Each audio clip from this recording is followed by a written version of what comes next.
Cycle rally का क्या message देना चाहते हैं जनता को आप? साइकिल रैली हमारे राष्ट्रीय नेता माननीय मुलायम सिंह जी और हमारे मुख्यमंत्री श्री अखिलेश यादव जी के आह्वान पर पूरे प्रदेश में चलाई जा रही है। उसी कड़ी में हम लोग 1 मई 2016 से 10 मई 2016 तक साइकिल रैली का हम लोग भी अपने क्षेत्र में चला रहे हैं और इसका मुख्य उद्देश्य है कि हमारे नेता माननीय मुलायम सिंह जी ने कहा कि आप ये पार्टी समाजवादी पार्टी गरीबों और किसानों के हितों की पार्टी है। आप साइकिल के माध्यम से आप जब क्षेत्र में जाएंगे, सर जगह जगह चौपाल भी लगाया जा रहा है। हाँ,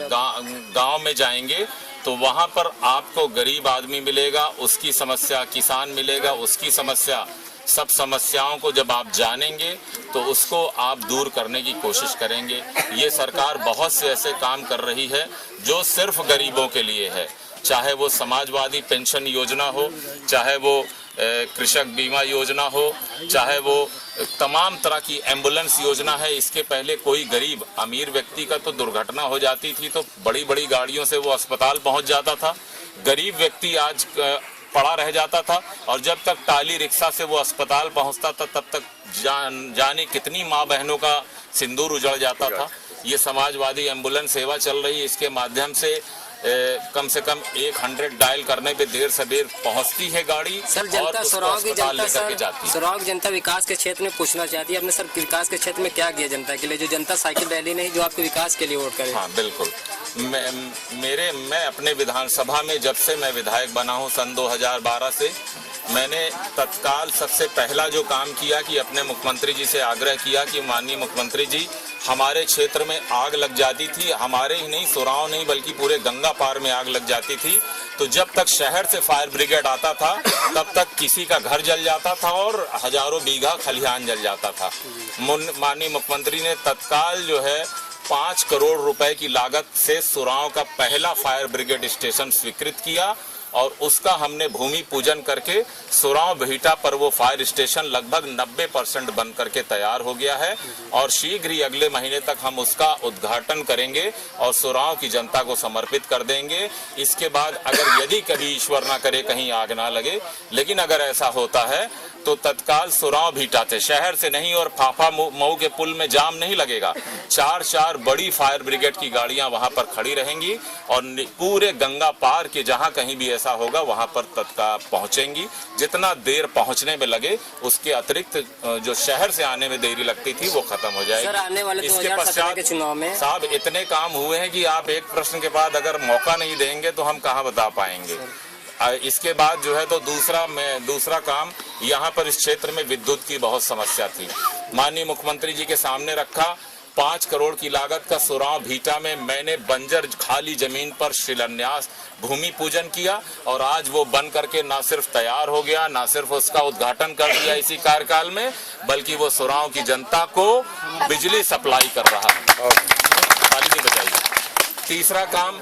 मऊआइमा बुनकर बाहुल क्षेत्र था, टाउन एरिया क्षेत्र था, यहाँ पर भी बिजली की बहुत बड़ी समस्या थी और बिजली के ही कारण यहाँ की कताई मिल जो है तो गड़बड़ा गई, बिजली समय पे नहीं मिलती थी और सारा उद्योग बंबई चला गया और सारे व्यापारी, सारे श्रमिक बंबई चले गए थे। जनता की भारी मांग थी, मैंने यहाँ पर भी 5 करोड़ की लागत का माननीय मुख्यमंत्री जी ने स्वीकृत किया। ना सिर्फ भूमि पूजन किया है बल्कि कोई भी अपनी आंख से जाकर के सेक सकता है, उसका निर्माण भी चल रहा है, शीघ्र ही वो बन जाएगा। तो यहाँ के इस पूरे क्षेत्र के लिए बिजली सप्लाई, विद्युत आपूर्ति के साथ साथ बुनकर भाइयों को भी बहुत बड़ा लाभ मिलेगा। साथ में 5.5 करोड़ की लागत का इंडिपेंडेंट फीडर, क्योंकि जो टाउन एरिया का फीडर और ग्रामीण फीडर एक था, टाउन एरिया को रात में लाइट चाहिए, ग्रामीणों को दिन में लाइट चाहिए, ये समस्या 50 साल पुरानी थी। एक स्वतंत्र फीडर 5.5 करोड़ की लागत का स्वीकृत हुआ है, जिसके साथ टाउन एरिया का फीडर अलग हो जाएगा, ग्रामीण का अलग हो जाएगा। किसान जब चाहेगा उसको उसके हिसाब से लाइट मिलेगी, बुनकर जब चाहेगा उसको उसके हिसाब से लाइट मिलेगी।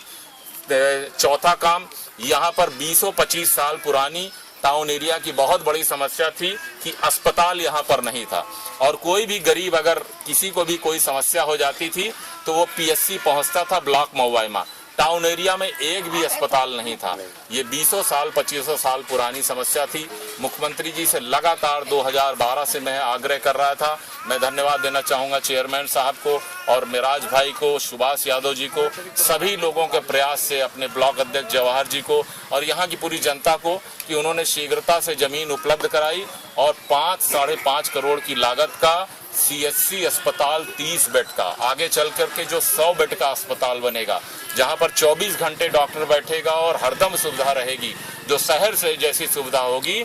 ऐसा अस्पताल का निर्माण 30-40 साल बाद यहाँ स्वीकृत हुआ है। और न सिर्फ वो शिलान्यास किया बल्कि वो बनना शुरू हो गया है। ये मैं इसलिए कह रहा हूँ कि ये समाजवादी सरकार ऐसी सरकार है जो न सिर्फ घोषणा करती है बल्कि उसको जमीनी स्तर पर लागू करती है। आज के बाद ये जो बड़ी बड़ी चीजें मैं बता रहा हूँ, ये ऐसी चीजें हैं जो ये नहीं है कि कहाँ हैं। आज के बाद आप कभी भी सदियां जब भी यहाँ से इन चीजों के बगल से गुजरेंगी और कोई अनजान मित्र आपके साथ रहेगा और पूछेगा यार ये किसके कार्यकाल में बनी थी, तो आप गर्व से कह सकते हो कि एक मुख्यमंत्री हुआ करता था अखिलेश यादव और एक विधायक हुआ करता था शक्तिवीर मुन्ना, जिसके कार्यकाल में ये अस्पताल बना, जिसके कार्यकाल में ये फायर ब्रिगेड बना, जिसके कार्यकाल में CHC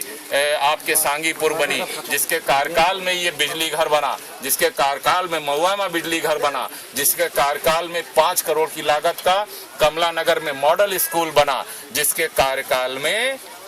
40 साल हो गए गंगा पार को परसते हुए। यहाँ पर उच्च शिक्षा प्राप्त करने के लिए कोई ITI जैसी संस्था नहीं थी।